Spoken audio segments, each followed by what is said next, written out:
네, 이제 마지막으로 이번에 있었던 2020년 미국의 대통령 선거에 그럼 6개의 벨트가 그렇게 고정적으로 아니면 움직인다 하더라도 역사적인 뿌리 깊은 그런 지형도라고 한다면은 어떻게 이것이 가끔 이렇게 변화를 오면서 민주당, 공화당이 그렇게 뭐 거의 항상 똑같은 주기로 그렇게 교체되는 것은 아니지만은 왜 변화하느냐. 그것이 바로 소위 이 게임 체인저입니다. 그것을 일으키는 것이 바로 아까 몇 번 말씀드렸던 스윙 스테이스, 근해나 진자처럼 움직이는 그런 주들이고요. 그리고 그러한 개인의 표들, 스윙 보스인데요. 이번에는 그렇게 5개의 그 스윙 스테이트들이 생겨서 2016년에 공화당을 금년에는 민주당으로 투표한 그러한 것이 금년의 대통령 당선자를 결정지었다고 말씀드렸죠. 그래서 여러분들이 혹시 이 미국의 대통령 양당의 후보자들이 유세를 하는 것을 정치적인 그런 홍보나 유세를 하는 것을 관심을 갖고 보셨으면 이분들이 웬만한 주에는 잘 안 나타납니다. 물론 캘리포니아를 안 가느냐? 뭐 선거 기간 중에 한두 번 방문을 할 수 있어요. 그러나 트럼프가 캘리포니아에서 많은 시간과 돈을 들여서 유세할 일은 없습니다. 거기는 접어놓는 거예요. 그 주는 내가 한 표라도 지면 주 전체의 표가 46개의 표가 다 저쪽 바이든 쪽으로 가게 됩니다. 그러니까 양쪽 당이 자기네들이 살짝 노력을 더 투자하면은 이쪽으로 올 수 있는 여기를 집중적으로 가서 유세를 하게 되는 거죠. 거기에서 결정난다고 보기 때문에 2016년의 선거에서는 트럼프가 그걸 굉장히 스마트하게 그렇게 치렀던 그 증거죠. 근데 금년에는 국민투표에서도 바이든이 크게 그렇게 600만 표 이상을 이기고 그렇게 선거인단도 이기는 것으로 지금 예상이 확실하게 예상되는 그런 상황이죠. 그래서 이 5개의 주에서 펜실베니아 선거인단 20표, 미시간 16, 조지아 15, 애리조나 11표, 위스콘신 10표. 그래서 전부 72표. 그래서 전체 538개의 그 선거인단 표 중에 13.3%입니다. 그래서 미국 정치학이나 정치사가들이 분석을 하는 미국 이 정치를 결정짓는 것은 10에서 15, 14, 5%의 이 스윙 보스, 스윙 스테이스가 결정 지어준다는 과거의 경험에 대한 그러한 거의 이론화된 그런 관측이 금년에도 그 레인지 안에서 벌어진 것이죠. 이 흔히 스윙을 최근에 들어서 하는 주로는 이 플로리다, 이 부유하고 그리고 연세 드신 분들이 플로리다의 따뜻한 날씨를 좋아서 많이 이동해 갔습니다. 그래서 그런 플로리다가 많이 그런 보수의 길을 가는 그런 스윙. 그래서 원래 있던 이민자들이나 마이애미 이런 쪽에 이민자들이 집중돼 있죠. 그런 쪽에 카운티에 그런 보수의 물결이 덮여서 그런 스윙을 해온 거고, 노스캐롤라이나 그런 명문 대학들 그런 진보적인 그런 영어로 파켓 그런 포켓 주머니가 있고, 그리고 주변에 시골 지역에 공화당이 있고, 그래서 간당간당 이쪽 저쪽에 지금 그렇게 그네처럼 왔다 갔다 하는 그런 것이고, 오하이오주는 1900년대에 이후로 미국 사상 상당히는 전체적으로 보면 공화당에 좀 더 많은 표가 간 공화당 성향의 주입니다. 그러면서도 이렇게 묘하게 스윙을 하면서 오하이오주를 이기지 못하고는 대통령이 그 당에서 당선될 수 없다라고 하는 정도의 거의 공식화된 그런 관측이 나올 정도로 스윙입니다. 펜실베니아 아까 말씀드린 대로 시골, 애팔레이치안 쪽, 그리고 러스트벨트 쪽, 서쪽, 북쪽 이런 쪽의 공화당과 필라델피아 주변의 그런 진보적인 그러한 도시와 카운티들, 이쪽에서 세력이 어느 쪽으로 갈 것인지 스윙이 오고 있고요. 네바다 주에 그런 라스베가스 쪽에는 상당히 공화당적이고, 그리고 또 이 원주민들, 네이티브 아메리칸들에게는 상당히 진보적인 민주당적인 그런 투표로 여기서도 스윙이 자주 일어나는 그런 이야기입니다. 그리고 위스콘신주. 공화당의 그런 성향이 있으면서도 진보적이고 개혁적인 또 그러한 노선들이 종종 심어져 있는, 그래서 종종 또 민주당 쪽으로도 투표를 하는 스윙 스테이트. 물론 미시간도 이게 가까운 그런 성향의 주입니다. 근래 그런 진보적인 성향이 뚜렷한 것은 이 지형적으로는 그렇게 락키 산맥의 그 언저리에 속하지만은 이 콜로라도, 뭐 덴버 이런 쪽 상당히 뉴욕에서 직업을 갖고 있으면서도 이 덴버에서 근무를 하는 그야말로 텔리커뮤터, 그런 원거리 통근 전자매체를 통해서 하는 사람들이 벌써 20년, 많으면 30년 전에 그렇게 이쪽으로 이주를 했던 것이죠. 버지니아주 산골에서부터 이제 점점 진보적인 성향의 그러한 섬들이 늘어나는 그런 추세. 그런가 하면 거꾸로 아이오와주 같은 데는 근래 들어서는 현저하게 보수로 그렇게 뚜렷하게 기우는 그런 모습입니다. 지금까지 그 트럼프 대통령의 지난 4년의 그런 업적이랄까요? 아니면 공과 이런 것을 우리가 생각해 본다면, 그리고 그것이 2020년 금년에 대선에 어떤 영향을 미쳤는가를 잠시 생각해 보도록 하겠습니다. 미국의 많은 그 관측을 하는 그런 전문인들은 이번 선거는 민주당의 코로나가 나에게 중요한 이슈였다는 사람은 민주당을 찍고, 경제가 중요했다고 생각하는 사람들은 공화당에 많이 투표를 한 걸로 많이 봅니다. 일견 그렇게 보는 것이 타당한 그런 근거가 우리가 아까 그런 인컴 벨트라든지 이카노미 벨트 이런 걸 볼 때 드러나는 것이죠. 그러나 금년의 선거는 또 그것은 표면적인 이해라고 저는 봅니다. 왜냐하면 경제든 코로나든 이번에는 트럼프의 인품, 성격, 성품에 대한 그러한 저지먼트, 그러한 판단, 심판의 대선이었다고 저는 봅니다. 이 핵심에 코로나의 이슈도 저 대통령이 왜 아무것도 안 하고 있어. 경제도 이거 봐라.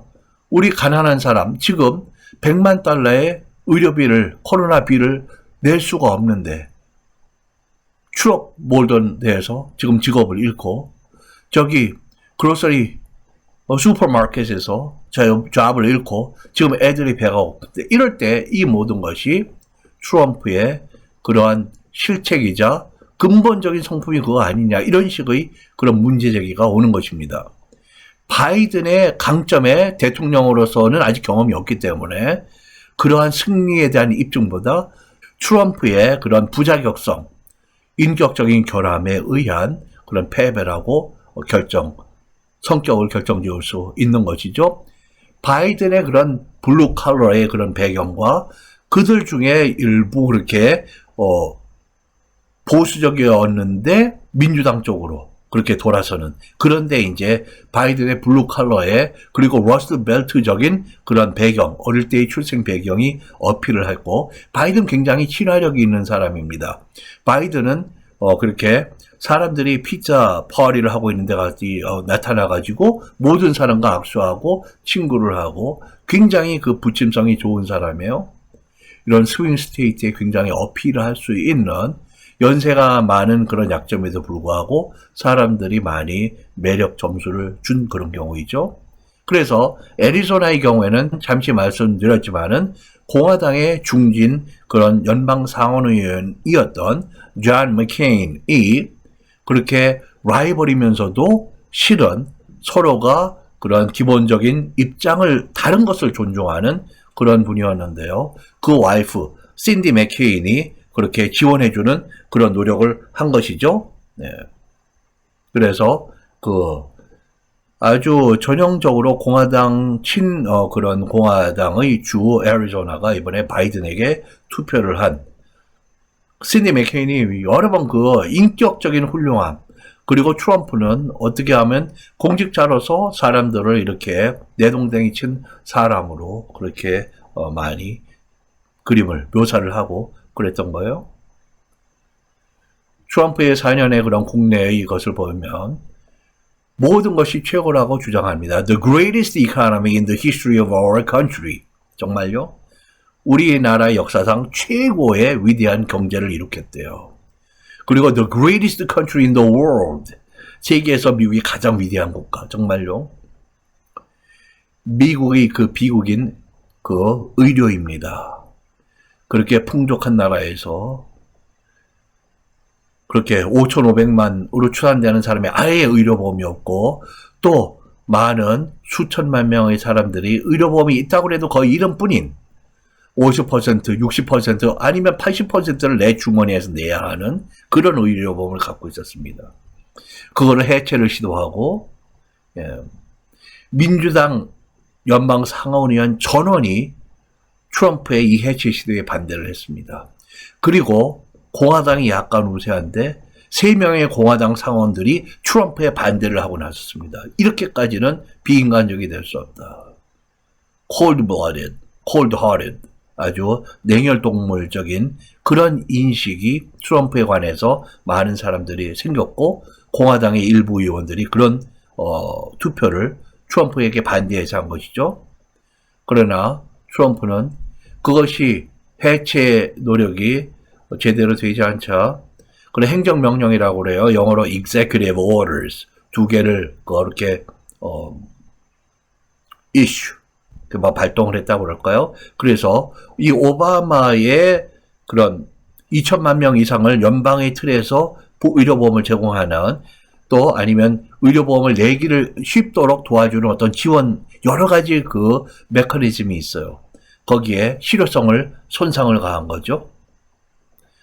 그리고 코로나 역시 코로나가 특별한 현상보다도 결국에는 트럼프가 어떤 지도자이냐, 어떤 인격과 성품의 사람이냐, 1,000만 명이 감염이 되고 22만 명이 선거일을 기준으로 사망했습니다. 지금은 그것도 더 늘어나 있죠.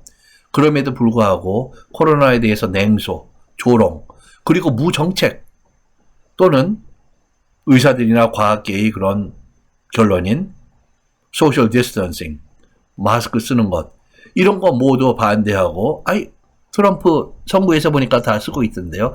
그때 카메라가 비칠 때는 마스크를 쓰고 안 비치는데 갑자기 잡으면은 다 마스크 쓰지 않고 옹기종기 앉아서 어깨와 어깨를 나란히 하고 그렇게 지지하던 놀던 그런 모습이었습니다. 코로나로 중환자의 실에 갔던 사람들은 지금 10만 달러 이상의 그 의료비가 온 사람들이 너무도 많습니다. 그리고 거의 죽음의 문턱에 갔거나 돌아가신 분들 중에 이렇게 $1 million, 100만 달러 이상의 의료비가 나온 사람도 다수 있어요. 그럴 때 그 코로나로 죽어갔던 사람들, 심하게 그렇게 몸이 손상당한 사람들, 그런 사람들에 대해서 위로의 말 한 번도 전해보지 않은 대통령. 중국을 견제하고 팔을 비틀어서 일시적인 자국의 무역 적자나 보호관세를 올린 효과가 탐지가 되었습니다. 그러나 코로나로 의해서 그러한 무책임하고 무정책에 의해서 경제가 크게 위축이 되어버린 그러한 상황이죠. 취임해서 금년 가을까지 트럼프의 그 무역전쟁, 전 세계적인, 그래서 국내의 제조업이 그러면 미국을 다시 위대하게, 제조업도 위대하게, 국내의 제조업이나 생산 시설이나 이런 것이 회복되었느냐? 그러한 것은 경제 여러 지표가 실패한 것으로 판단하고 있습니다. 부유층에 대한 그런 유산세, 이스테이트 텍스를 완화하고 그 세금 면제의 폭을 1,100만 달러까지 거의 2배로 그 실링이라고 그러죠. 최상한선을 더 2배로 늘린 그러한 유산세 그리고 기업세, 법인세 같은 거죠. 영구적으로 21%의 옛날보다 낮은 세월에 묶는 거.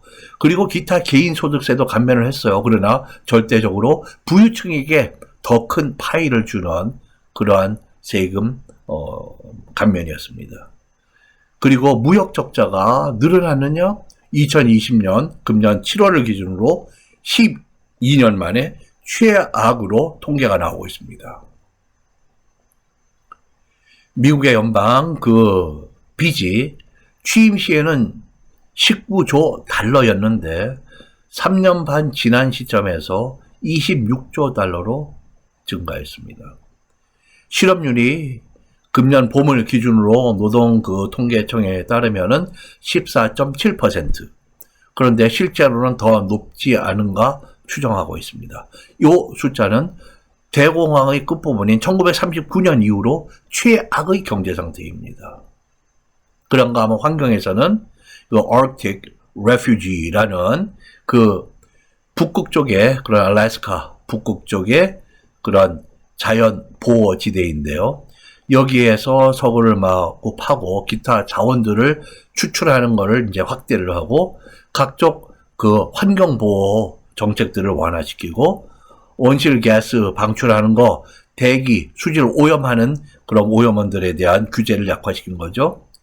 재생에너지, 대체에너지 이런 거에 연구기금을 대단히 크게 삭감을 하고 그리고 이런 백인 우월주의 증오그룹에 대한 소위 거의 대부적인 리더적인 그런 역할을 함으로써 사회 갈등과 그런 분열 그리고 증오를 더 심화시킨 그러한 발자취가 남아 있습니다. 가장 핵심으로는 설득과 소통력이 대통령 리더십의 핵심입니다. 그거 대신에 명령과 해고가 트럼프 리더십의 핵심이었죠. 반대자는 다 idiot, 왕쪼다 같은 놈. You are fired. 너는 해고야. 그렇게 해서 자기와 의견을 달리한 특히 이렇게 선거를 앞두고 이 와중에 여러 가지 여기는 지나치다 그래서는 안 된다고 하는 사람들 국방부 장관도 그렇게 하면은 세계의 평화나 미국의 안보에 위태롭습니다. 너 당장 그만둬. 바로 잘리는 You are fired. 수십 명이 그렇게 자기 측근이 떨어져 나갔죠. 그리고 진보민주당은 그렇게 아까 말씀드린 대로 소셜리스트, 사회주의다. 애너키스트, 무정부주의자들이다. 마치 1950년대에 미국의 머카르티즘이라고 상대방 특히 진보적인 정치인을 그렇게 공산주의, 사회주의자도 몰아서 정치적으로 파멸시키는 보수의 시대였기 때문에 그러한 조 머카르티의 그러한 선풍적인 인기 그것을 연상하게 하는 그러한 대통령이죠. 굉장히 슬픈 그런 모습입니다. 정책을 미워하거나 반대하는 것이 아니라 리더자의 그런 퀄리티를 얘기하는 것입니다. 그 공화당의 정책도 민주당에서는 반대하지만 저는 기본적으로 그런 입장은 정책적인 사상과 의견은 존중되어야하다고 저는 봅니다. 그 존 맥케인 그 연방 상원 의원이 공화당 의원이었지만은 민주당의 많은 부분을 자기가 포용을 하고 이 조 바이든도 사실은 그렇게 과격하게 진보적인 것이 아니라 그 온화한 그러한 민주당 리더다. 두 사람이 정책은 달려있지만은 서로가 존중하는 인간적인 면에서 그러한 멋있는 그런 라이벌리, 경쟁 그런 관계였거든요. 국제적으로는 국제가 더욱더 평화와 나눔의 그러한 틀에서 움직일 때 영국이 브렉시트로 유로피언 유니언에서 탈퇴를 했잖아요. 그것이 준 세계의 정치, 국제정치의 그런 기류는 상당합니다. 트럼프가 곧 대통령이 되면서 곧 파리의 기후협정 같은 데서 탈퇴하고 유네스코, WHO 이런 데서 규탄하고 회비, 멤버십 듀 안 내고 그리고 탈퇴하고 평화로운 세계의 그 질서에 손상을 가합니다. 유럽이 비롯한 그런 전 세계 여러 군데에서 분열과 갈등이 조장이 되고 이란의 경우에 그렇게 북한처럼 굉장히 핵무기가 위험한 그런 존재로 인식이 될 때 오바마 8년보다 트럼프 4년 동안에 이란의 핵 능력이 10배가 증가된 것으로 보고가 되고 있습니다. 상대 우위, 비교 우위와 그 교환에 서로가 윈윈하는 국제무역, 국제경제가 위촉되게 되었습니다. 그래서 러시아의 푸틴 그런 대통령 이외의 세계의 중요한 국가들의 지도자들이 바이든의 당선을 비교적 빨리 축하한 것도 놀라운 일이 아니죠. Make America Great Again 이라고 항상 외치고 다녔는데요. 정말로 미국이 위대해졌나요? 미국이 The Greatest country in the world. 전혀 그렇지 않죠.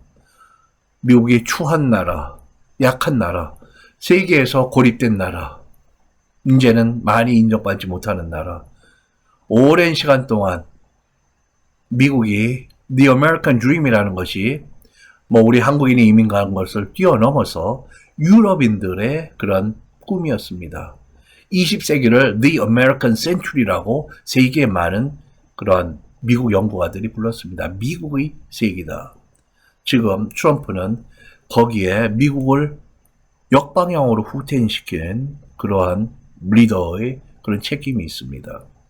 미국의 전통적인 국제 이미지가 추락하고 너그럽고 상대방의 호의에 그런 너그러운 그런 미국인의 그런 The American Mind 이런 것도 굉장히 추한 모습으로 리더가 저런 사람일 때 사람들에게 선하고 아름다운 모습이 드러나는 것이 아니라 추악한 모습, 서로 헐뜯고 인정하지 않고 총 들고 나오는 그런 모습이 드러납니다. 독불장군적인 그런 미국의 이미지가 되어 있는 것이죠.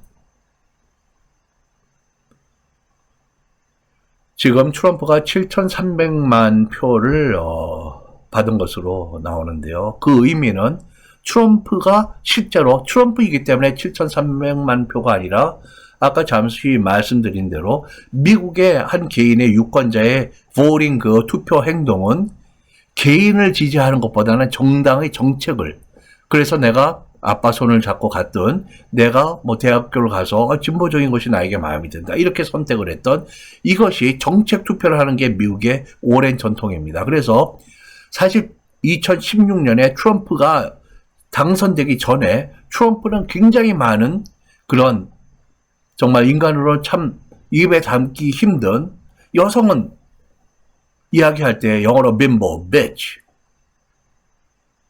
굳이 한국어로는 하지 않겠습니다. 그리고 저 여자 성형수술 잘못하다가 좀 피 흘리는 얼굴이다. 모든 것이 이런 겉모습, 인간을 그렇게 한마디로 추악하게 평가해버리고 모든 다른 사람, 반대하는 사람은 완전히 이디엇. 그런데도 트럼프 됐잖아요. 그렇게 트럼프를 인격에 실망한 사람도 아마 속으로는 그 밸럿 부스 안에서는 공화당을 찍었을 것입니다. 그래서 공화당의 위력입니다. 그래서 트럼프가 그렇게 들쑤신, 그렇게 참 교육 수준이 낮고 세상을 잘 이해하지 못하는 그러한 나만이 최고라고 하는 그 백인 우월주의, 이런 것이 더욱 드러나서 산발적으로 많이 늘어났다고 그랬죠. 그러나 다행히 저는 미국 공화당 또는 미국 사람들의 다수가 그렇다고는 생각하지 않습니다. 아마 미국의 새로운 지도자, 또 다른 그 다음에 또 공화당 지도자가 와도 이 트럼프와는 다른 그런 모습을 보일 것이라고 저는 생각합니다. 그래서 트럼프의 7,380만 표의 의미를 우리가 좀 진지하게, 그 실체는 무엇인가? 트럼프의 그 표는 2016년이나 2020년이나 리퍼블리컨이라는 사람을 대표하는 것은 아니다. 이 사람들은 역사적인 그런 어떤 습관이나 자기 뚜렷한 의식에 의해서 공화당을 찍는 것입니다. 그리고 트럼프의 그런 리더십에 그런 결함이 있다면 많은 사람들이 실망하거나 충격을 받거나 지금은 등을 돌리고 측근들도 규탄하는 사람들이 많이 있습니다. 선거 과정을 치르면서 또 선거 전부터 트럼프는 이렇게 표현했습니다. 이번 선거는 뚜렷한 결과가 나온다. 내가 이긴다. 왜냐하면 내가 이기면 공정선거고 내가 지면 그 자체가 부정선거이기 때문에. 왜요? 거기 부정한 체제가 숨어 있기 때문에. 이 얘기는 굉장히 위험한 그런 발상이에요. 이 민주주의의 기본은 민주주의의 기본 규칙이 있어요. 이기는 것과 지는 것의 규칙이 있고 진자는 명예롭게 패배를 인정하는 것입니다. 미국의 대통령이 다 그랬어요. 때로는 각 주에서 뭐 상원의원은 하원의원, 각 주에도 또 의회가 있고 그런 데서 옥신각신 하는 경우들이 종종 있습니다. 대통령 선거에는 그렇게 많지 않아요. 힐러리 클린턴도 트럼프에게 졌잖아요. 그때는 어떻게 해서 트럼프는 이겼겠습니까? 그때 힐러리 클린턴이 패배를 인정했고 트럼프에게 축하의 메시지를 보냈어요. 오바마가 트럼프를 화이트하우스에 초대를 해서 정권 인수에 들어갔습니다. 트럼프는 아무것도 하질 않아요. 그래서 이렇게 명예롭게 with dignity 그렇게 concede your defeat 나의 패배를 인정한다는 것이 미국 정치의 리더의 전통입니다. 네, 이러한 전통은 우리가 조금 더 자세히 보자면은 역사적인 전통이에요. 이것이 조지 워싱턴 1대 대통령이죠. 1789년에서 두 임기를 하고 그 직전에 자발적으로 권력 이양을 선언하는 그러한 farewell address, 그 작별 그 연설을 합니다. 무엇을 자발적으로 그 권력을 내놓냐 하면 이 당시에는 미국 대통령은 이선으로 제안한다는 1950년대 헌법 개정이 적용되기 훨씬 전 국가 초기에 이런 사건이 있을 줄은 몰랐어요. 그런데 로즈벨트 대통령이 4선에 성공하잖아요. 공화당이 그 다음에 정권을 잡았을 때 거기에 헌법 수정을 합니다. 그 전에 초기에는 상상이 안 됐던 것이죠. 그러나 조지 워싱턴 국가의 부름에는 목숨을 걸고 그렇게 국가가 평등하고 독립적인 자유국가가 되어야 된다. 영국의 왕권에 맞서자고 했을 때 자기가 영국군에 잡히면은 사지가 말 4마리에 묶여서 말들을 뛰게 하는 반역죄, 그 트리즌의 형벌을 받을 것을 알고 있었습니다. 그러나 국가의 부름에 따랐던 것이죠. 목숨을 걸고.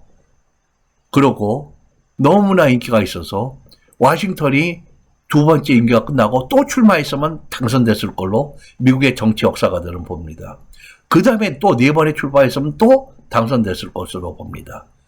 아마도 조지 워싱턴은 죽을 때까지 아마 건강이 허용하는 날 영원한 미국의 독재적인 인기 있는 독재 대통령으로 남았을 것으로 많이 의견을 모으고 있습니다. 그러나 워싱턴 자신이 미국의 그리고 민주주의의 그 건강한 존재를 위해서, 존속을 위해서 나는 물러납니다. 여러분들에게서 이 국가를 잘 관리할 것을 부탁하면서 고별 인사를 나누죠. 네, 이것이 자발적인 것은 아니더라도 미국에서 이선 또는 패배를 인정하는 거, 내가 그리고 승리를 주장하고 패배를 불인정하는 거, 트럼프식의 것은 미국 사회에 선례가 없었습니다.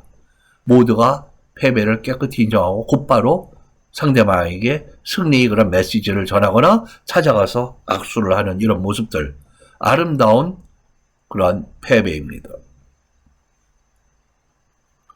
조직적인 선거 부정, 트럼프가 주장하는 이주, 저주, 미국 정치사에 없었습니다. 대통령사에. 물론 개표가 어떤 사람은 죽은 사람이 투표가 전달이 되는데 어떤 사람이 몰래 찍었던 그런 일이 있을 수는 있죠.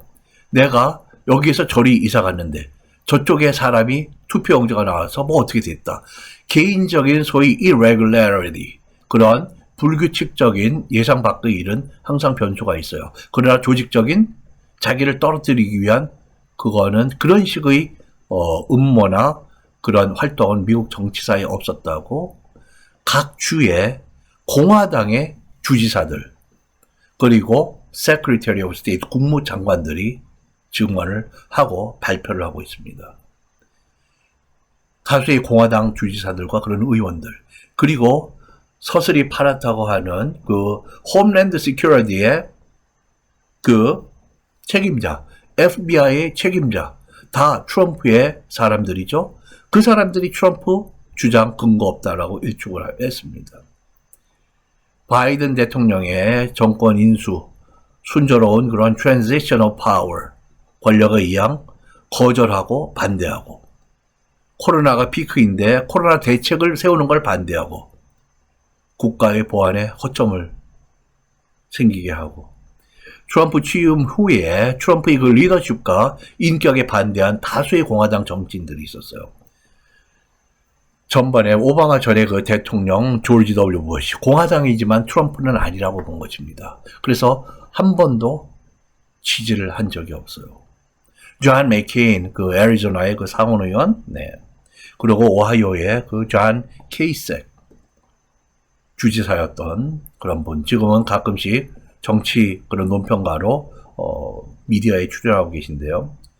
컬린 파월, 흑인이지만은 공화당의 온건한 그런 노선을 받고 있는 미국의 Joint Chiefs of Staff, 그런 총참모 총장, 군을 대표하는 그러한 멋있는 그런 분이었고, 미국의 중요한 대사직도 역임을 하고, 그러한 많은 그런 공적인 역할을 했던 그런 분, 이런 분도 반대를 하고, 미국의 공화당 대통령 여러 명의 아주 측근 고문이자 자문위원이자 그런 역할을 했던 공화당의 뭐 그런 코치였죠. 대통령 여러분의 데이비드 그러건, 트럼프는 아니라고 초기부터 선언을 했습니다. 종교적으로 보수적인 그리고 유타주의 연방 상원의원 밋 롬니, 자기 자신이 공화당 대통령으로 당에서 그런 경선에 출마했던 분이죠.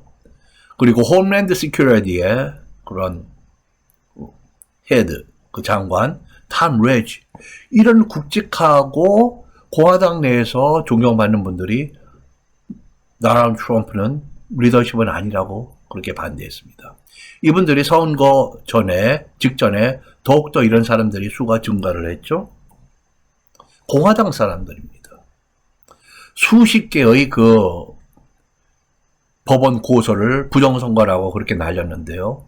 모든 러수시 사실상은 근거 없으므로 국내 말로 dismiss, 그 기각이라 할까요? 그렇게 dismiss 됐는데요. 여기에 반수가 약간 넘는 사람들이 공화당계의 판사들입니다. 이 사람들은 왜 그럼 아니라고 했을까요? 양심이, 사실이 그게 아니기 때문에 그렇죠. 그래서 마치 대통령직을 내가 그렇게 뺏고자 하는 식으로 마치 부동산 거래 방식과 자기의 트럼프의 유사한 그런 모습입니다. 트럼프가 부동산 재벌이 되었을 때 주변에서 많은 이야기를 합니다. 수많은 사람들이 피우는 물을 흘렸다고. 많은 돈과 그런 변호팀과 이런 사람들을 동원해서 상대방을 고소하고, 고소하는 게 이 사람의 특기래요. 위협하고 겁박, 그래서 항복할 때까지. 그래서 헐값에 부동산을 그렇게 자기가 매입하나 하거나 획득하거나 그런 일들이 너무나 많이 그렇게 알려져 있습니다. 국가와 국민, 대통령직, 이것이 개인의 사유물처럼, 부동산처럼 지금 그런 흥정의 대상이 아닙니다. 국민의 헌법상의 의무이자 권리를 자기가 짓밟고 있다는 걸 모르는 거죠. 첫 번째 선고 고소를 대표했던 변호사, 그 자신이 대표 변호사입니다. 트럼프의 주장에 근거가 없는 이유로 자기가 사임을 합니다.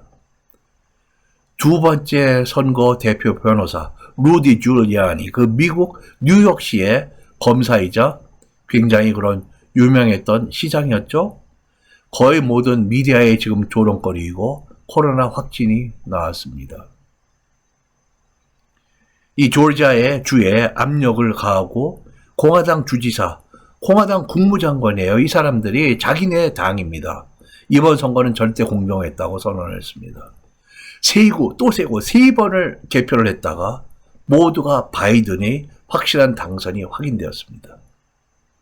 펜실베니아 주지사에 압력을 가해서 주 선거인단 20명을 전원 사람을 교체해달라. 그 다음에 무슨 생각을 하고 있는지는 아무도 알 수 없어요.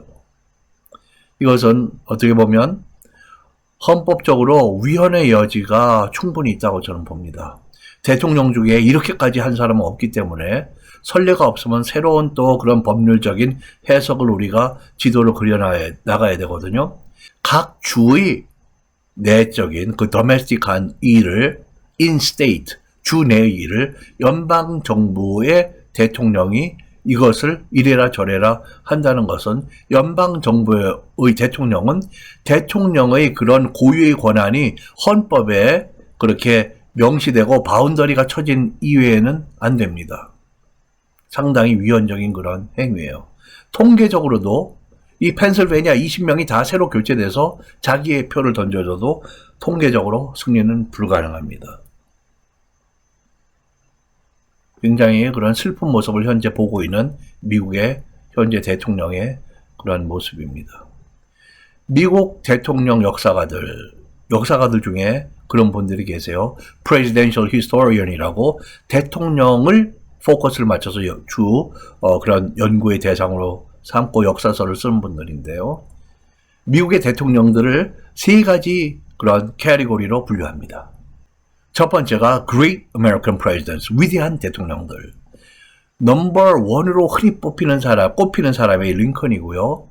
거의 근소한 차이로 그 조지 워싱턴, 3대 타머스 제퍼슨, 그 다음에 16대 에이브럼 링컨, 그 다음에 프랭클린 로즈벨트, 이런 정도가 꼽힙니다. Good Presidents, 린던 존슨이라든지, 케네디라든지, 그런 대통령들이 꼽히고요.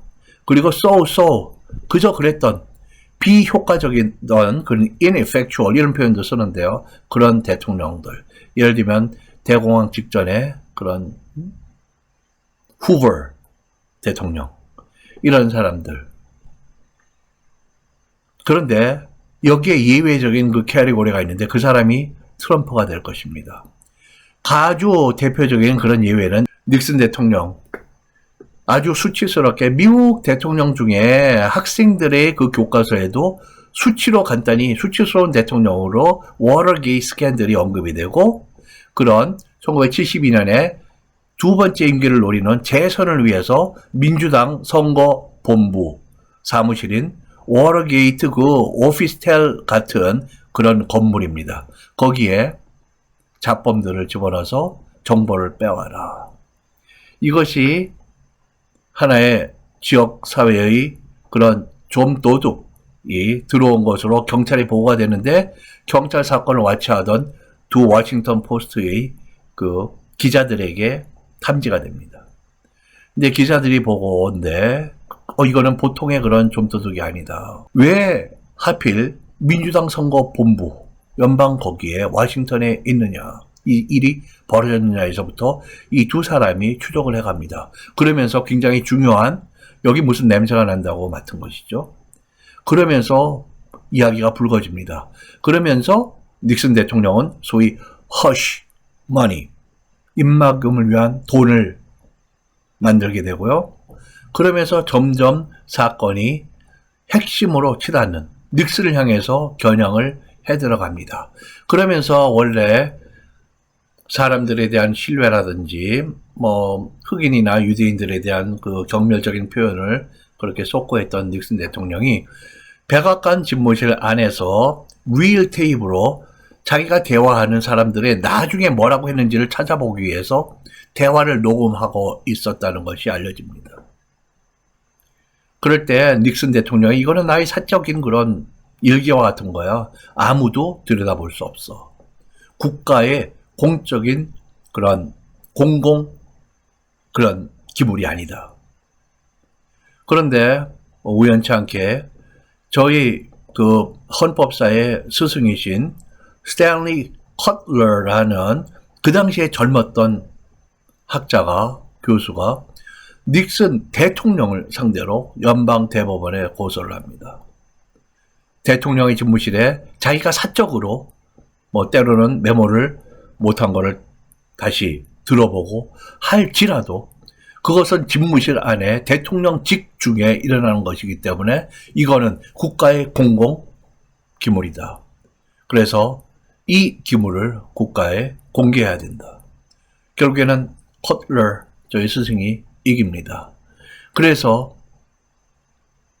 이렇게 부정한 방법으로 재선에 성공했던 닉슨이 74년에 워터게이트 스캔들이 피크에 도달할 때 탄핵 직전에, 그리고 더 이상의 형사적인 처벌 가능성을 이은 포드 부통령이 대통령으로 들어오면서 닉슨은 헬기를 타고 백악관 잔디를 날아서 떠납니다. 닉슨 굉장히 수치 속에서 사임하게 된 그런 대통령인데요. 닉슨은 정말 업적이 없고 그렇게 쓰레기와 같은 그런 대통령이었나요? 그렇지 않아요. 닉슨이 업적으로 보면 average 이상의 대통령입니다. 소련, 중국과 그 당시에는 이제 소련이었죠. 중국과 세계 평화를 위해서 이대로 갈 수 없다. 무기를 서로가 자제를 하고 데이터한트를 해빙 외교를 하자. 그래서 국교를 세웁니다. 관계를 맺죠. 공화당 대통령이면서도 환경보호, 그 Environmental Protection Agency라고 EPA 그런 강요 그 캐비넷 레벨의 부서를 만듭니다. 남부 흑인 학교를 통합합니다. 대통령명으로. 남부 사람들이 저항을 하니까. 연로하신 시니어 시티즌들의 그 소셜 시큐리티, 사회보장 그런 연금 페이가 있죠. 혜택이. 그거를 인상합니다. 그런 활동에 주로 맡겨져 있던 암 연구를 War on Cancer, 암과의 전쟁을 선포하면서 국가가 연방에서 지원을 하게 됩니다. 획기적인, 어떤 때는 이런 묘수를 공화당 대통령이 쓸 수 있었을까? 놀라운 그런 정책들이 많이 있는 거죠. 즉, 닉슨은 그렇게 상당히 뛰어난 그런 업적을 남기고도 단 하나, 국민들에게 거짓말했다는 것 때문에 그렇게 명예가 실추한 in disgrace, 불명예 속에서 임기를 마쳐야만 했던 그런 대통령으로 기록되어 있습니다. 닉슨 대통령 개인을 생각하면 굉장히 좀 안 된, 측은한 그러한 그림이고요. 국가의 그런 판단은 다른 것이죠.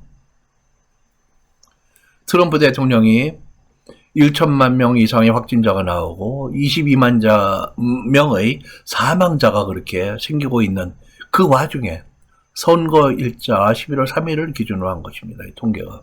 코로나 환자들과 그 가족들의 슬픔과 어려움을 외면하고 한 번 더 위로하는 그런 표현이 없었습니다. 현재 5천만 명이 직업을 잃고 먹을 것이 부족하다. 지금 내가 실은 배가 고프다라고 조사에 그 설문에 응하는 미국인들이 5천만 명 정도 됩니다. 700만 명 정도의 아이들이 먹을 것이 절대 부족한 것으로 아이들 복지나 그런 교육기관에서 통계가 잡히고 있습니다. 수천만 명의 그렇게 hungry and unemployed, 배고프고 직업을 잃은 미국인들, 이 실업 그런 연금을 지원을 했을 때 생전 처음으로 지원한 사람까지 지금 기초생활 그런 지원금을 제대로 지급받지 못하고 있습니다. 이런 거는 이슈가 안 되나요? 민주공화당을 떠나서 이거는 인격적인 그러한 대통령의 리더십 문제입니다. 불법 체류자의 그 아이들이 춥고 어두운 연방의 철장 안에 갇혀 있습니다. 바이든 민주당 후보자가 지금은 당선이 예정되는 사람으로 그렇게 거의 공식화되어 있는데요. 그분이 트럼프의 이런 정책을 crime, 범죄, 형법의 범죄이죠. criminal, 범죄적인이라고 정의를 내리고 있습니다. 자기 코로나에서 생존한 그것을 마치 무용담처럼 자랑하고 나를 따르라. 개인의 그 이익에만 열광하는 대통령.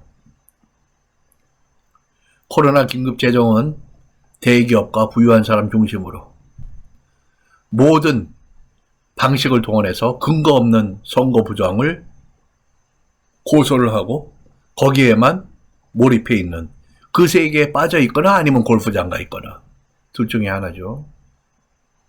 백인 우월주의 그 헤이트 그룹을 그렇게 선동을 하고 격렬하게 저항하도록 대통령으로서 민주, 공화 아니면 뭐 무소속이든 제3당이든 어느 누구도 상상을 초월한 미국 사회에 선례가 있어 보지 못한 공과 사를 우선 구별 못하는 그런 대통령, 명예롭게 떠나는 것이 아니라 명예롭게 지는 것이 아니라 추한 모습으로 떠나게 될 1월 20일의 대통령 취임식은 바이든 대통령, 역사적으로 항상 그날에 하죠. 네, 예정대로 치러집니다. 그것이 부정되면 그런 선례도 미국 사회에 있어 본 적이 없고요. 그리고 그것이 이루어지지 않으면 미국의 민주주의 기본 룰 자체가 깨지고 미국의 민주주의는 더 이상 존재를 할 수가 없게 됩니다. 그래서 그렇게 탄핵과 형법의 수사를 바로 앞두고 헬기를 타고 떠나면서 사임된 닉슨보다도 더 불명예스러운 그런 트럼프 대통령 재임기, 영어로 프레지던시가 될 것 같습니다. 대개 미국은 많이 안정적인 그런 정치, 그런 메커니즘들을 갖고 있습니다. 첫 번째로 헌법, the law of the land. 이 땅, 이 나라의 상위, law of the laws. 법률 중에 최상위 법이죠. 근현대 전 세계의 정치사상 가장 오래되고 현재까지 작동하는 그런 유일한 헌법입니다. 미국 헌법이. 삼권 분립이 있죠. 네. 대통령을 중심으로 하는 the executive, 행정부죠.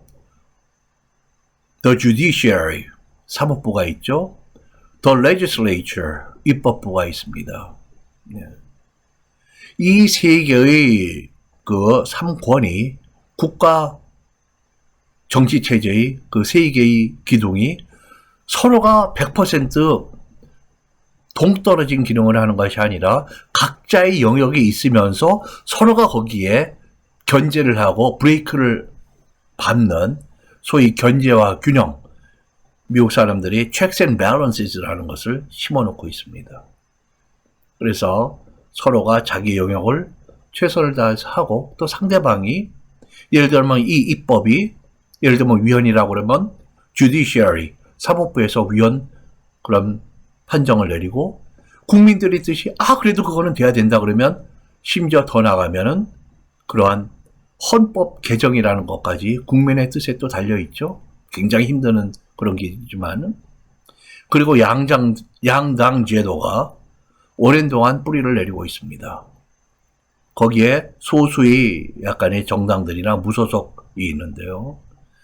최초로는 미국이 건국할 때 1789년부터 연방정부의 세력을 강화시키려 하는 그런 중앙정부를 강하게 하자는 Federalists, 그리고 Anti-Federalists라고 연방정부의 권한보다 주정부 그리고 시민 개인의 권력을 강화시키자라고 하는 Anti-Federalist가 있었죠.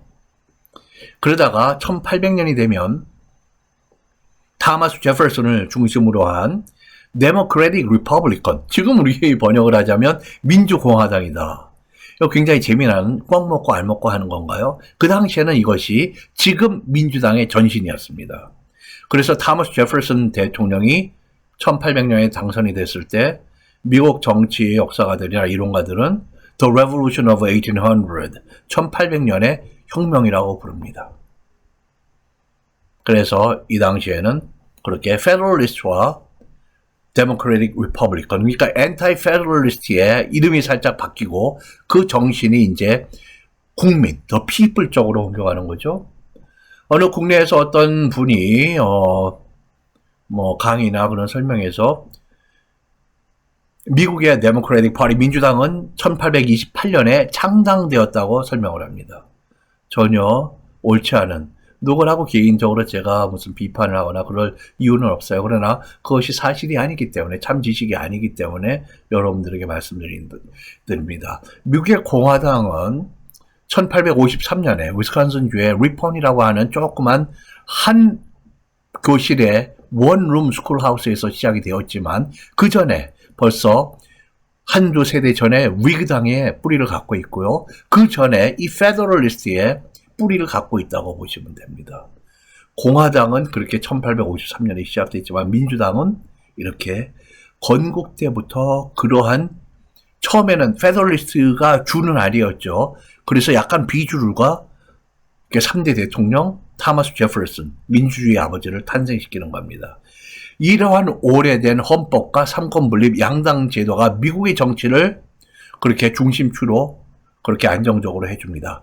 이것은 표면적이고요. 미국은 일견 안정적이지만 거기에도 끊임없는 이슈와 문제가 발생하고 그걸 해결책이 또 문제와 이슈를 발생시키고 끊임없는 여러 가지 불안정과 변화에 그러한 물결을 타면서 지금 완전히 정착이 된 그런 민주주의가 아니라 끊임없는 변화를 하는, 진화를 하는 그런 마치 생명체와 같은 그런 것이죠. 그런 상황에서 트럼프의 의미는 민주주의를 지향하는 프로-디모크라시와 민주주의를 반대하는 엔타이-디모크라시. 이거는 공화당이나 민주당이라는 그런 단순 논리가 전혀 아니에요. 여기에는 민주주의 기본 정신이, 기본 원칙이 민주주의 자체에 대한 공격이라고 많은 미국인들이나 학자들이나 언론인들이나 미국을 생각하는 사람들이 많이 이렇게 생각합니다. 공화당 사람들도 많이 이렇게 생각을 하는 거예요. 트럼프나 트럼프의 그런 자세나 입장, 트럼피즘으로는 가지 못한다. 트럼프가 계속 이러면 우리 공화당 자체의 존재의 의미나 이미지가 이제는 있을 수 없다라고 주장하는 공화당 그런 무게감 있는 사람들도 많아요. 바로 어제 CNN에서 그 크리스 쿠오모 그 앵커가 트럼프를 타이런트, 폭군이라고 부르더군요. 그리고 그 트럼프의 측근들을 트럼프 몹, 트럼프가 이겼다고 주장하고 고소를 하고 하는 이런 실력이 쟁장한 그런 법률가들, 트럼프 몹은 폭도 그룹입니다. 언론인이 이렇게 볼 때 트럼프를 공화당이라서 그렇게 단죄하거나 이렇게 표현하는 것이 아니라고 저는 확신합니다. 민주주의는 계속 이렇게 진화 중이고 오랜 역사적 시간이 걸립니다. 사실 이만큼의 민주주의도 왕권을 조금이나마 처음으로 견제한 게 맥나 카타 영국에서 1215년입니다. 이것이 800년이 걸렸습니다. 끊임없이 진화하고 때로는 거꾸로 가기도 하고 트럼프가 주장하는 것은 많은 미국의 민주주의를 후퇴시키는 것입니다. 미국의 9/11이 터졌을 때 하나의 표면적인 현상으로 그전에는 경찰이 지나가는 차를 세우고 트렁크를 열자고 그러면 경찰이 내가 왜 이 트렁크를 열어야 되는지를 입증을 해야 됐었습니다. 소위 search warrant라고 수색 영장이 필요한 것이죠. 그런데 9/11이 터지고 조지 W. 부시가 대통령이 되었을 때 Patriot Act라는 애국자 법을 통과시키면서 그 입장이 바뀌어집니다. 뭐냐면 경찰이 민간 시민을 세워서 가방을 열고 조사하고 트렁크를 열라고 했을 때 내가 아니요 열 수 없어요 라고 할 때 이 시민이 내가 왜 열어서는 안 되는가를 입증해야 되는 이 180도 다른 그러한 법적인 영어로 burden of proof 내 증거를 대는 나의 책임이 방향이 바뀌어집니다. 일견 굉장히 사소한 그러한 분쟁이나 말싸움인 것처럼 보이더라도 저는 미국에서 이것을 100년이나 200년의 민권이 후퇴한 그러한 하나의 현상이라고 설명을 했습니다. 민주주의 한 발 앞가는 거 굉장히 힘든 일이에요.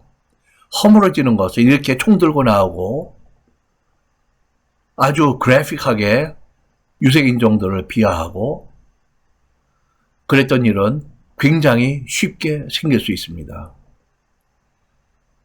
미국의 건국 이상이 두 개로 사람들이 입을 모아서 미국을 해설합니다. 하나는 freedom, 나의 자유, 그리고 나의 평등, equality입니다.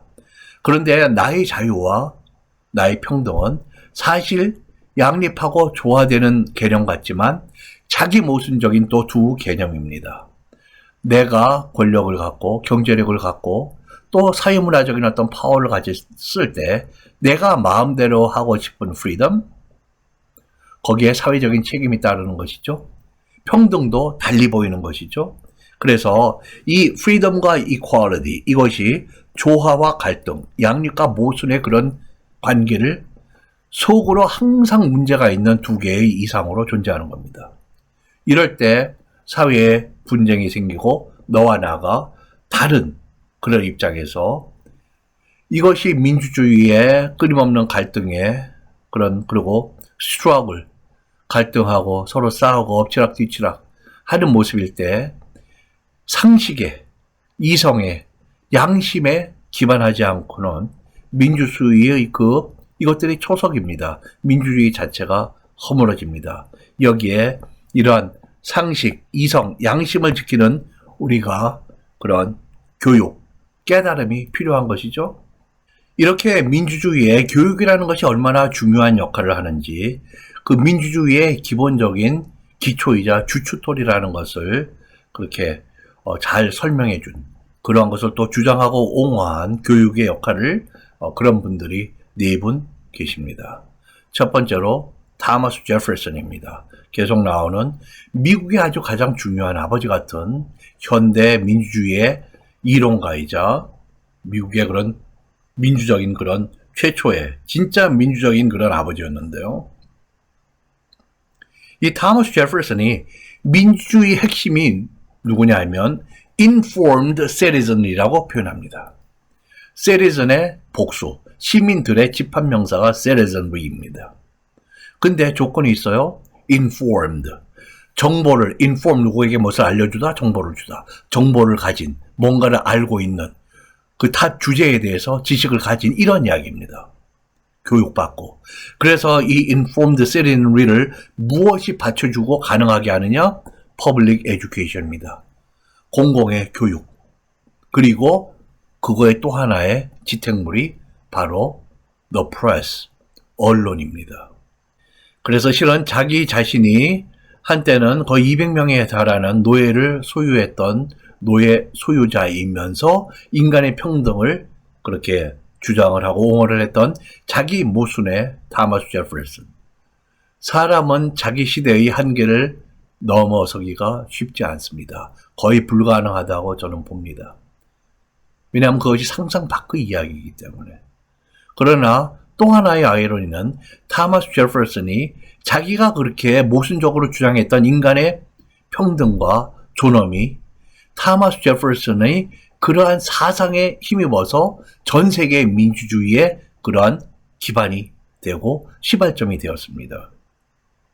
자기 인간의 지금 돌아보건대 그러한 결함과 시대의 한계도 이제는 그 사람이 가졌던 그런 한계나 결함을 우리가 이해하고 그분의 더 큰 그런 사회에 대한, 세계에 대한 기여를 인정하는 것이죠.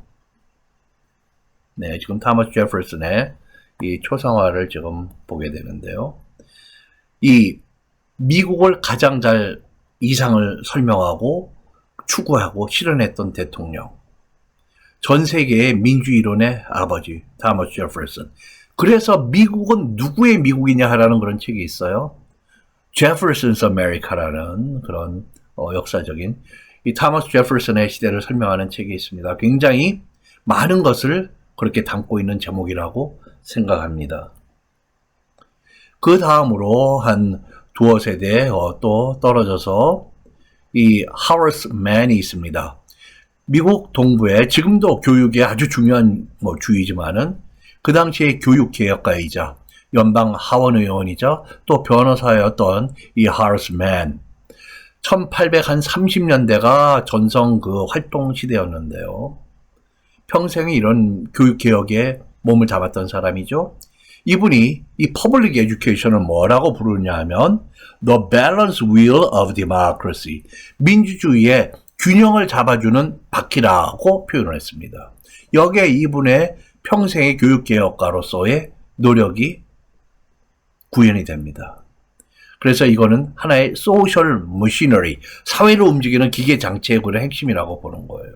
그래서 disciplined, 아주 규율 기강이 잘 잡히고 성실하고 judicious, 그렇게 현명하고 생각이 깊은 republican citizen, 왕권이 아니라 개개인이 존엄한 주권의 주체인 그러한 시민을 키우는 것이 바로 퍼블릭 에듀케이션이라고 그렇게 주장을 하고, 자기가 매사추세츠를 중심으로 퍼블릭 에듀케이션에 쓸 수 있도록 교육개혁을, 또 공립, 예를 들면은 뭐 사범 또는 교육대학들도 만들고, 이런 공교육에 온 열정을 불태운 그런 분입니다. 또 그 다음 세대에서 에이브럼 링컨 대통령이 있습니다. 자기 스스로 self-taught, 평생 동안 공교육을 다 학교에서 교육받은 거라고는 채 1년이 안 됩니다. 스스로가 노력을 하고 변호사 시험에 합격을 하고 성실한 변호사로 인정을 받고 그랬던 미국 16대 대통령, 노예를 해방했던 남북전쟁에서 Model Land Grant Act라고, Model은 연방급 컨그레스 의원이고요. 그 사람을 통해서 이제 자기가 주도를 하게 되는데요. 이 land, 정부의 땅입니다. 그리고 grant, 증여 수여하는 것이죠. act는 법안이에요. 정부의, 연방정부의 땅을 기증하거나 팔아서 주 공립 학교를, 특히 주립대학을 세우는 것입니다. 이것이 민주주의의 핵심이라고 본 것이죠. 이것 없이는 민주주의가 더 자리 잡지 못한다. 그래서 그 당시 바로 법안이 나오자마자 아이오와 스테이트 유니버시티나 캔자스 스테이트 이런 학교들이 바로 쓰게 되고, 지금 여러분들 아시는 중요한 주립대학이 그 이후에 이러한 링컨의 기여에 의해서 세워진 학교들입니다. 저희 모교이자 제가 있던 위스콘신 대학도 결국에는 그 후손이고요. 일리노이 대학도 마찬가지고. 네. 그런가 하면은 지금 사립 명문으로 있는 코넬, MIT도 이러한 랜드 그랜트 액트의 그러한 혜택을 받은 그런 사립인데도 불구하고 그런 역사를 갖고 있죠. 그 다음에 또 세대에서 다음쯤 되겠네요. 존 듀이인데요. 20세기 초반에 미국의 개혁의 열풍이 불 때 그런 소위 프로그레시브라고 부르는데요. 그런 진보주의적인 교육개혁가이자 철학가이자 심리학자였습니다. 이 존 듀이가 Democracy and Education이라고 하는 책에서 1916년인데요. 교육을 The Cornerstone of Democracy, 민주주의의 정말 주춧돌, 초석이다. 우리 건물을 지을 때 Cornerstone을 먼저 심고 올라가잖아요. 그리고 autonomous citizenry, autonomous, 자율적인, 독립적인 시민들의 주춧돌이다. 교육이. 그래서 그런 백인 우월주의나 white supremacists 그리고 hate 그룹들의 아까 말씀드린 대로 KKK나 Proud Boys, 트럼프 대통령이 친애하시는 QAnon, 이런 다양한 그 그룹들이 거의 대부분 그 사람들이 사실은 그런 다문화적인, 다인종적인, 다민족적인 그런 사람들과 그런 문화와의 경험이나 이해가 없어서 생긴 무경험, 무교육의 희생자들이다.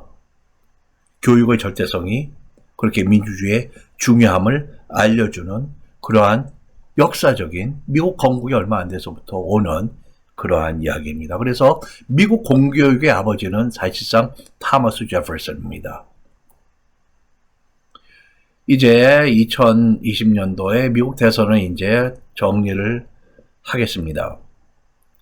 이 선거는 이렇게 그 지형도를 보면 빨갛게 공화당 쪽으로 되는 게 이제 이 락키 산맥 주변, 그리고 남부, 그리고 다시 애팔레이찬 산맥의 이 언저리. 이래서 여기에 기본적으로 이렇게 둥근 반달, 초승달형의 그런 벨트가 이루어지고 있다. 그래서 공화당의 이런 전체적인 그런 6개의 벨트를 보면은 거기에 지형도가 이렇게 나타나는 것이죠. 그런가 하면 민주당은 이렇게 서쪽에, 그리고 동북부 쪽에, 그리고 미네소타, 일리노이, 이번에는 위스콘신, 미시건 돌아섰고요. 스윙 스테이트로 조지아. 그렇게 7번의 대통령 선거에 딱 한 번 민주당에 투표를 했던 주인데요. 이번에 조지아가 돌아섰죠. 그리고 애리조나, 상당히 공화당이 강한 롱런 했던 그런 주에서 그 맥케인 대통령의 지금 사모님이 부인이 그렇게 적극적으로 이 애리조나의 그 풍향계라고 그럴까요? 그거를 바꿔놓은 그런 모습입니다. 이 5개의 주가 그렇게 게임 체인저로 역할을 하게 된 것이죠. 조 바이든이 그래서 613만 표를 이기고 선거인단에서 306, 트럼프 232의 그러한 모습이 그려졌습니다. 여기 이렇게 대통령의 그런 정치 문화의 뿌리를 나타내는 그 지형도가 가장 중요한 것이 인컴 벨트. 그러나 미국의 상당한 저소득층의 상당한 사람들이 공화당에 투표를 하고 있다는 거. 실은 정책과 자기의 경제적인 그러한 의미나 포지션이 맞지 않음에도 불구하고 그 사람들이 보수적인 이런 정책 기조를 계속 날리는 공화당의 그런 문화적인 정책에 이분들이 동참을 하기는 그런 모습이죠. 러스트 벨트. 노깃은 오디어 주변에 위스콘신 동쪽, 일리노이 북쪽, 인디애나, 오하이오, 미시건, 펜실베이니아, 뉴욕 서쪽, 북쪽. 바이블 벨트. 미국 남부에 중요한 그 벨트의 버클을 갖고 있다고 그랬죠. 그리고 에팔리찬 산맥을 쭉 따라서 산골 시골 지역. 중부에서 남부 오자크 그리고 거기 Great Smoky Mountains 그리고 서쪽으로 락키 산맥을 쭉 따라서 그래서 또 한 번 이렇게 초승달 반달과 같은 그런 띠에 남부의 버클을 가진 바이블 벨트 그리고 건 벨트 상당히 바이블 벨트와 유사한 그런 모습이고요.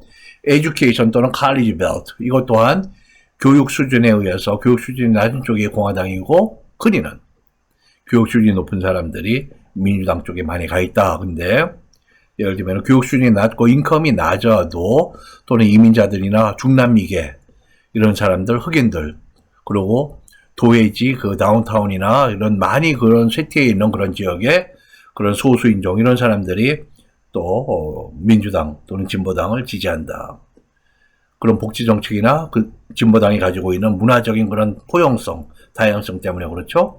그런가 하면은 이 인종차별, 증오 그런 벨트가 실은 많이 그런 벨트 지역 자체의 전체적인 고리가 아니라 여기저기 많이 진보적인 곳에도 바로 길 건너서요. 숲속이나 외진 그런 농장, 팜하우스의 지하 같은데 그런 데서 존재하고 활동을 한다는 그런 이야기죠.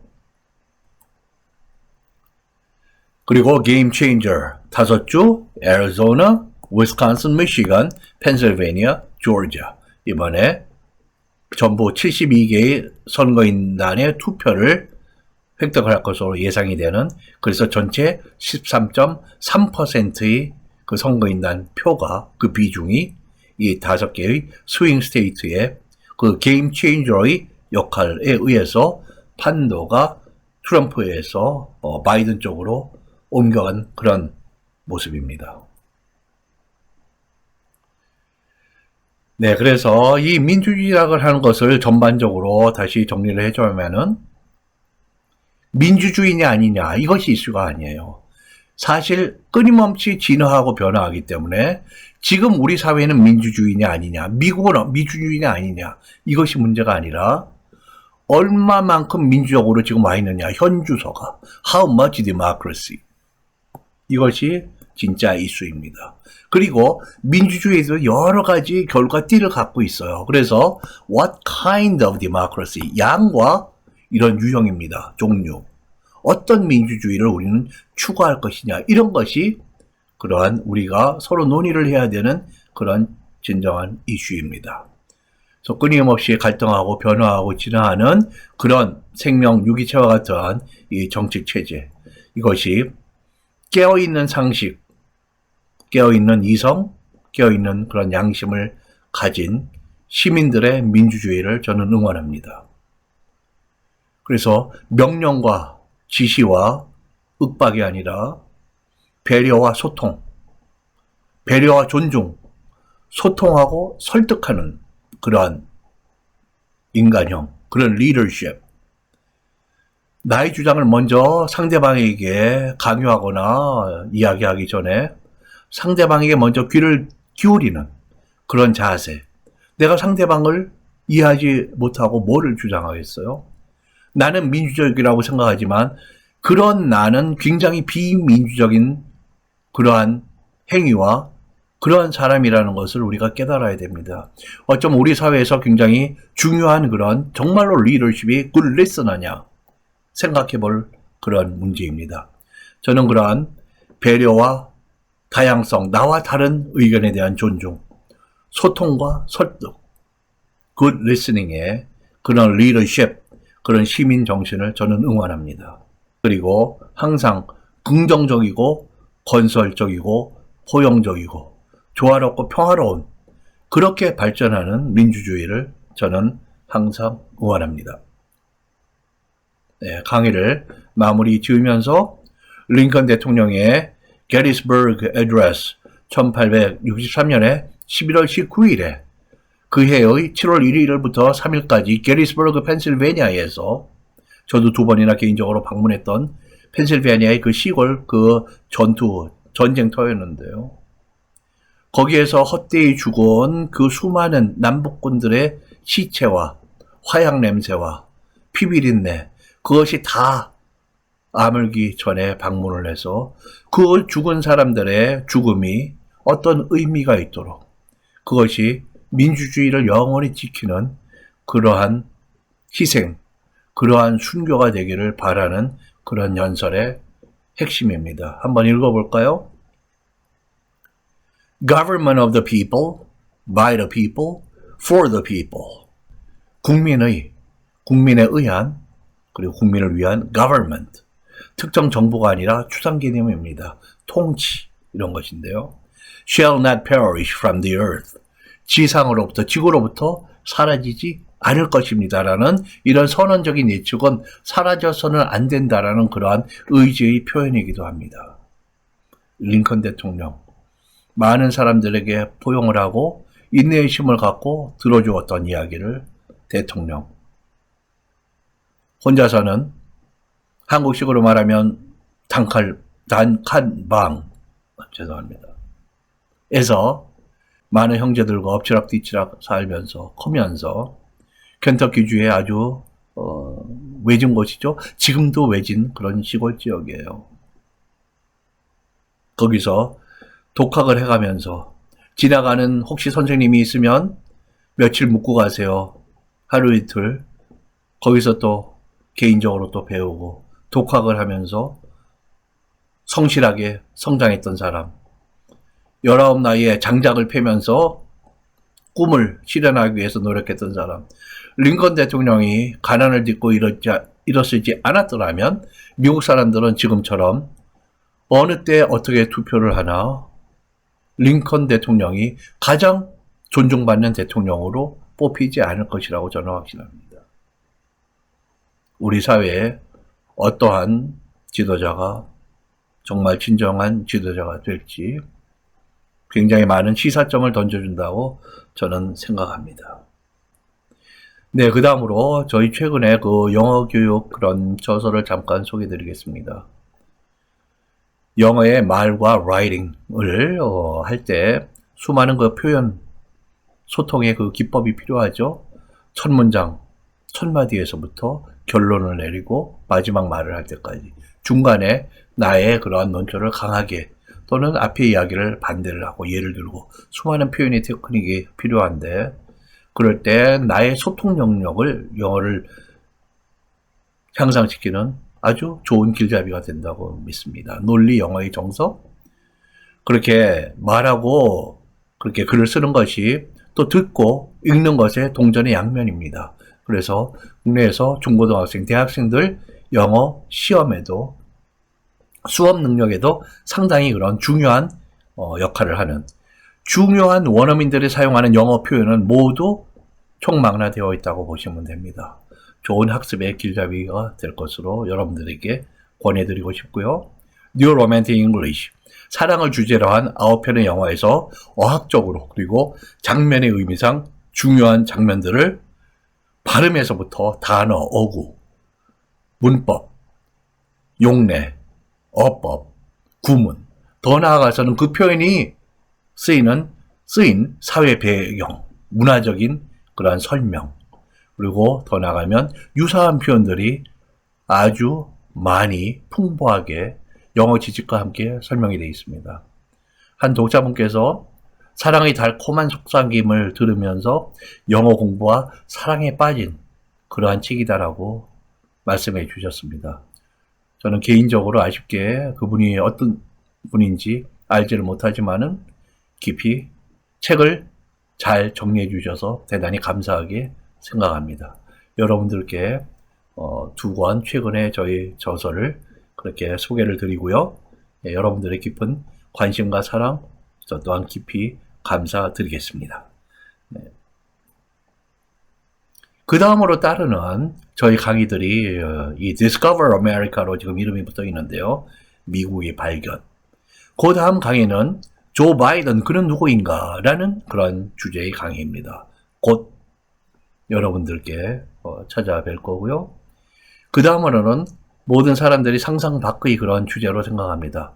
저 또한 미국의 친구들, 학자들이 처음에는 눈이 휘둥그레져서 들었던 그런 강의입니다. Pizza and Feminism. 피자와 페미니즘, 여권주의, 여성의 권리, 이러한 주제입니다. 어떤 관계가 있는지, 어떤 역사적인 그런 공통 분모를 우리가 찾을 수 있는지 궁금하시죠? 그 다음에 젊은 세대의 힙합, 랩과 그의 역사와 세계의 젊은이들의 문화를 설명하는 강의입니다. 힙합, 랩은 언제 어떻게 생겨났고 어떻게 흘러왔고 지금의 전 세계 젊은이들과는 어떠한 관계를 갖고 있는지 생각해보는 그런 강의입니다. 네, 앞으로 오는 이 강의들에 대해서도 많은 여러분들의 관심 부탁드리겠습니다. 자, 지금까지 오랜 장시간에 거의 초대형의 강연급의 그 강의에 자리에 함께 해주셔서 대단히 감사합니다. 다음 강의에서 또 뵙도록 하겠습니다. 감사합니다.